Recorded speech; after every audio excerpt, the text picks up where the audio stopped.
Hey, hi everyone, this side Kapil. I welcome you all on Serious Nexus. I hope you all are doing well and preparing for Serious 2 2026. So, today we are going to study geometry, and because I have uploaded many videos on number system, or you can say on the mixed question, which was related to statement type. So I thought I should go beyond statement type because I am giving too many statement like Modi ji. I should also hear you guys. So can you solve this question? This one, this one, this one. So if you can solve this question, so this video is not for you. You should not watch this video because you already know how to solve this question. So there is no point in watching this video. But if you want to see, it is up to you. So so if you can solve this question, it is fine. If you can't, don't worry. Today we learn how to solve this question, and you will able to uh, see some question in your examination next time or any time in future.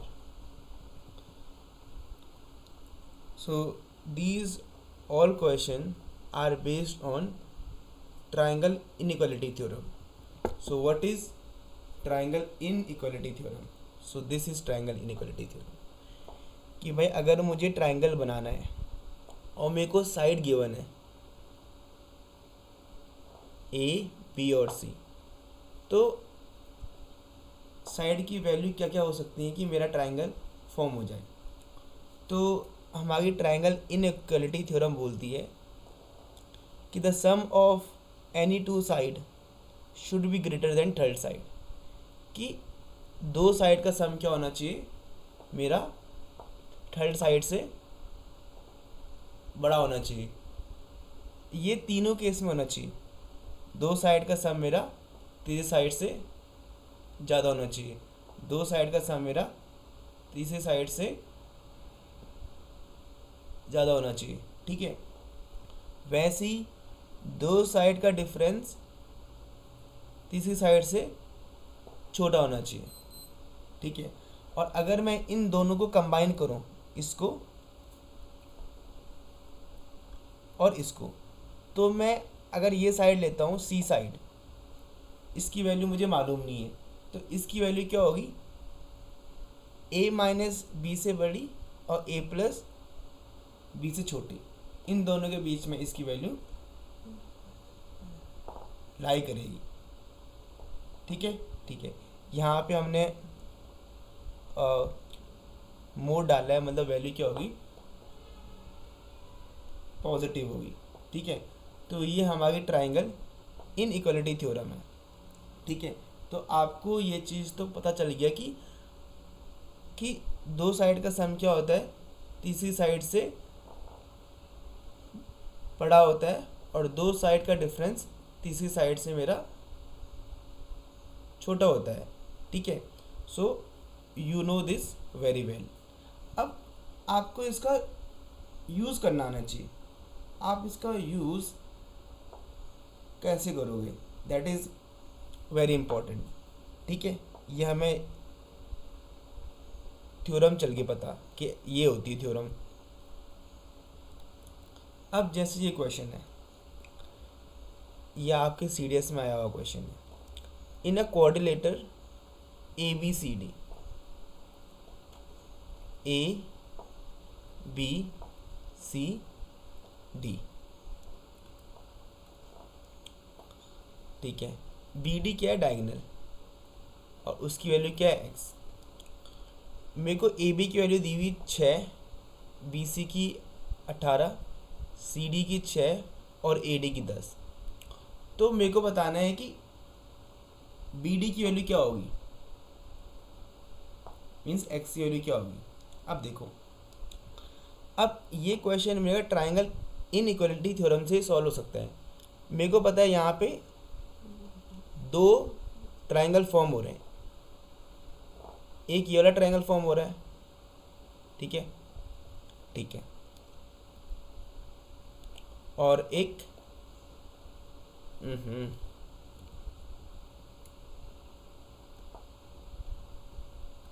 एक ये वाला triangle form हो रहा है, ठीक है, ठीक है। अब मुझे पता है ये मेरा कोऑर्डिनेटर है, तो मेरे को तो कुछ वैसा फॉर्मूला मालूम तो होता नहीं है कि इसको मैं 90 मान लूँ एंगल ए को या सी को, और फिर मैं पाइथागोरस थ्योरम यूज़ करूँगा, ऐसा तो कुछ होगा नहीं। तो आप देखोगे कि भाई यहाँ पे मेरा ट्रायंगल गिवन है मुझे ए बी डी, और मुझे एक्स की वैल्यू निकालनी है। तो यहाँ पे मैं ट्रायंगल इनइक्वालिटी थ्योरम को याद करूँगा। इसका मतलब कि एक्स की वैल्यू क्या होगी, 16 से मेरी ज़्यादा होगी,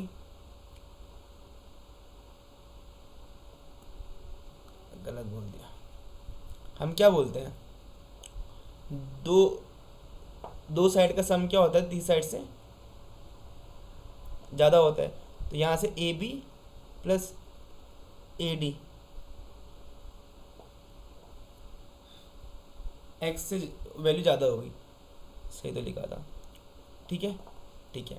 सेकंड हम क्या बोलते हैं, दो साइड का डिफरेंस तीसरी साइड से क्या होता है, छोटा होता है। तो यहाँ से 6, 10 माइनस 6 करूँगा 4 आएगा, ठीक है। अब मैं इन दोनों कंडीशन को वो करूँगा ना मर्ज, कि भाई एक्स की वैल्यू कहाँ से कहाँ तक हो सकती है। तो एक्स की वैल्यू क्या है, 4 से बड़ी है,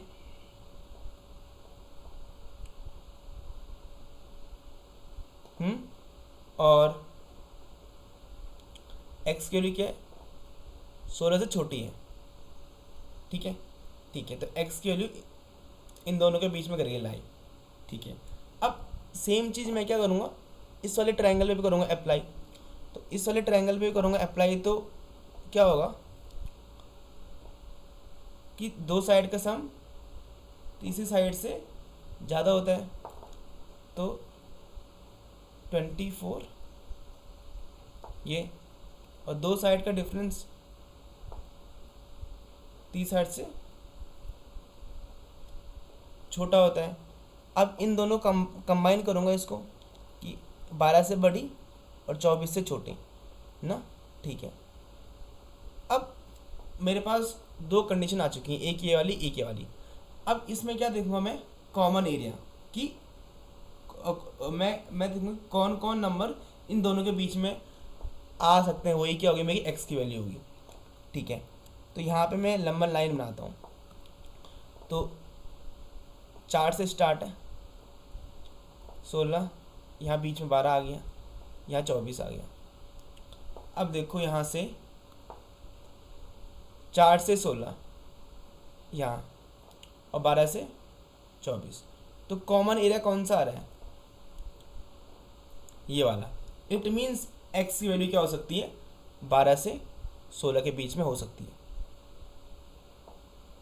ठीक है। क्योंकि अगर मैं देखो ये वाली वैल्यू लूँगा यहाँ 16 से 24 तक, तो इसमें मेरा 12 आएगा ही नहीं, ठीक है। और यहाँ पे बोला होता 16 से वैल्यू छोटी होगी, तो मैं ये वाली वैल्यू ले नहीं सकता हूँ। तो मैंने क्या देखा, इन दोनों को कंबाइन करके इनके बीच की वैल्यू देखी। तो बीच की वैल्यू क्या थी कि 12 से 16 के बीच में, ठीक है। तो ये क्वेश्चन क्या था, प्योर मेरा ट्रायंगल इनइक्वालिटी थ्योरम पे बेस्ड था। आई होप आपको ये वाला क्वेश्चन समझ में आया होगा, ठीक है। मैं दोबारा क्वेश्चन को रिपीट कर देता हूँ कि मैंने बोला दो साइड का सम क्या होता है, 30 साइड से ज़्यादा होता है। दो साइड का डिफरेंस 30 साइड से क्या होता है, छोटा होता है। या फिर हम ऐसे भी समझ सकते हैं कि इसमें जो मेरी थर्ड साइड होगी वो इन दोनों के सम से छोटी होगी, और इसमें क्या होगा, जो थर्ड साइड होगी वो वो इन दोनों के डिफरेंस से मेरी ज़्यादा होगी। ठीक है, ऐसे भी समझ सकते हैं। ठीक है, तो फिर मैंने ये कंडीशन ली, दोनों को मैंने कंबाइन किया, तब मुझे वैल्यू मिल गई। ठीक है, ठीक है, ये यहाँ पे मैंने इसका यूज़ किया, कंबाइन रूल का यूज़ किया। ठीक है, ठीक है। अब देखो ये वाला क्वेश्चन करते हैं। If A B C are side of triangle A B C, then A plus B minus C is always.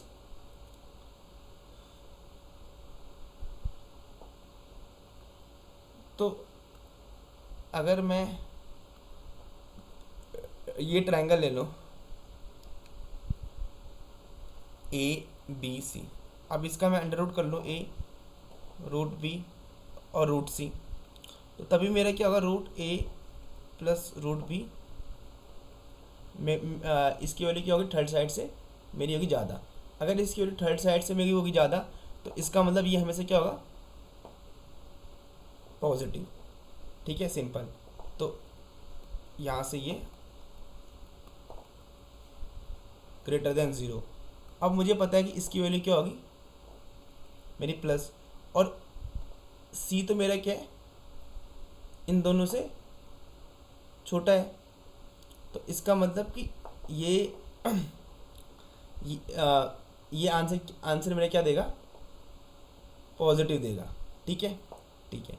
तो ये क्वेश्चन भी क्या है मेरा, ट्रायंगल इनइक्वालिटी थ्योरम पे बेस है।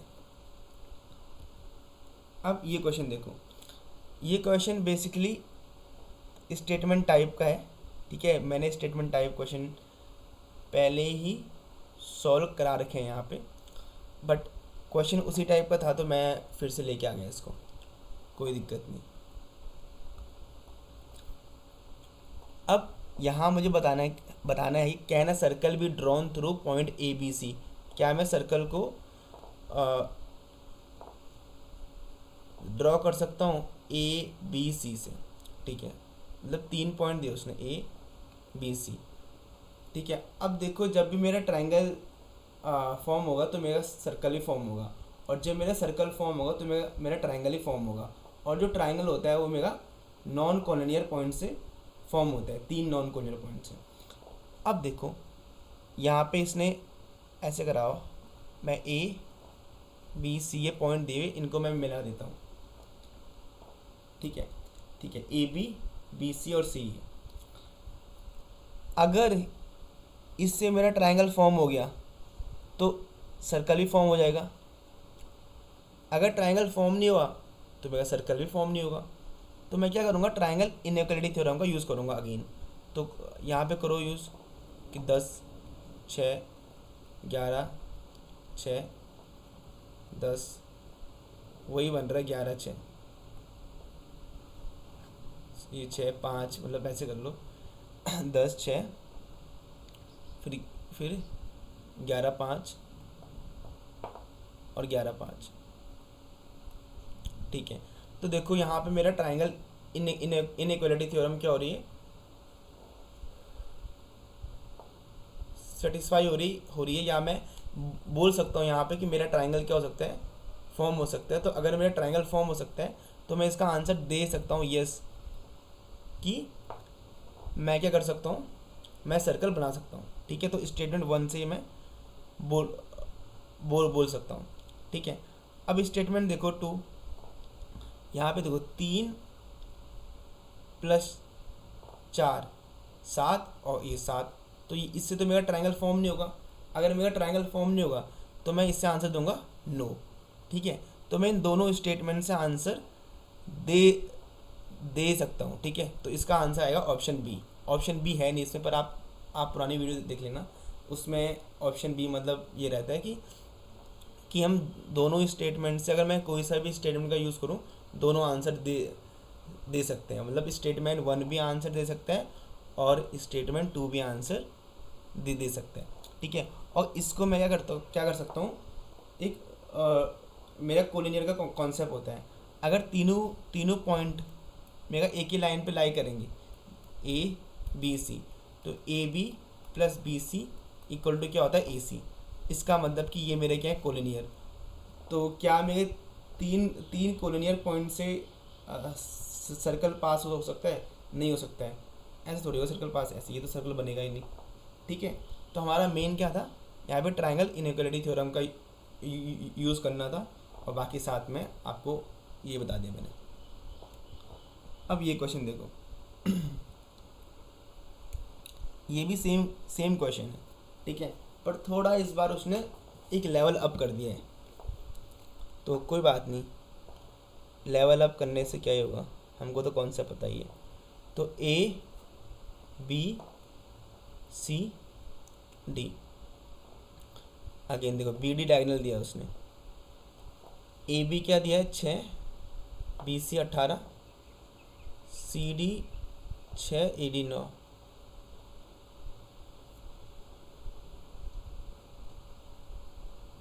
ए B 6, B C 18, C D 6, A D 9, ठीक है। अब अगेन देखो यहाँ बी डी को एक्स मान लो, ठीक है, ठीक है। तो मुझे पता है कि इसकी वैल्यू क्या होगी, इन दोनों के बीच में लाई करेगी 3 से बड़ी और मेरी 15 से छोटी, ठीक है। यहाँ क्या होगा 12 से बड़ी और 24 से छोटी। तो अगर कॉमन वो देखूँगा तो 3, 12, 15, 24, तो 12, 24, 3 और 15, तो यहाँ पे आ रही है। कलर मैं दूसरा ले लेता हूँ ये, तो मैं बोल सकता हूँ कि यहाँ से मेरा 12 और 15 के बीच में, ठीक है, ठीक है। अब 12 और मेरा जो 15 है इसके बीच में 13 भी हो सकता है और मेरा 14 भी हो सकता है। इसने मुझे पूछा है एग्जैक्ट लेंथ, पूछा है एग्जैक्ट लेंथ, ठीक है। तो एग्जैक्ट लेंथ पूछा है तो मैं स्टेटमेंट 1 का यूज़ करूँगा। तो length of B D is an integer greater than 13। तो इसने बोला कि लेंथ जो मेरे बी डी की लेंथ है वो क्या है, एक इंटीजर है जो कि मेरा क्या है 13 से बड़ी है। तो 13 से बड़ी कौन सा है मेरा 14, क्योंकि एक्स की वैल्यू 12 और 15 के बीच में लाई करेगी, तो वो 13 और 14 हो सकते हैं। लेकिन उसने बोल दिया यहाँ पे कि वैल्यू क्या होगी 13 से बड़ी होगी, तो 14, तो x की वैल्यू क्या होगी 14। तो पहली स्टेटमेंट से मैं आंसर दे सकता हूँ। The length of B D is even integer. अब 13 और 14 में इवन इंटीजर कौन सा है, मेरा 14 है, तो इसका मतलब 14 आंसर। तो स्टेटमेंट 1 का यूज़ करके मैं आंसर दे सकता हूँ, और स्टेटमेंट 2 का यूज़ करके भी मैं आंसर दे सकता हूँ, ठीक है, ठीक है। सो आई होप आपको ये चारों क्वेश्चन समझ में आए होंगे। मुझे ये चारों क्वेश्चन ही मिले इस वाली थ्योरम पे। So I just put in front of you कि भाई देखो इस वाली थ्योरम से क्वेश्चन आते हैं। एंड आई होप आपको ये थ्योरम समझ में आई होगी कि अगर मेरे पास साइड गिवन है तो ट्राइंगल फॉर्म होगा कि नहीं होगा, तो हम कैसे करेंगे मालूम, तो हम करेंगे ऐसे मालूम, ठीक है। अब जो सिंपल हमारे पास वो दिए होते हैं एंगल, अगर मुझे पता करना है कि एंगल की हेल्प से ट्राइंगल फॉर्म होगा कि नहीं होगा, तो सिंपल 3 एंगल का सम क्या होता है 180 होता है। तो बस तो वैसे ही ये साइड हो गया और वो मेरा एंगल हो गया। So I hope this video is going to help you in examination and आपको समझ में आया होगा। So thank you for watching this video. Do comment and subscribe my channel for such more videos. Thank you.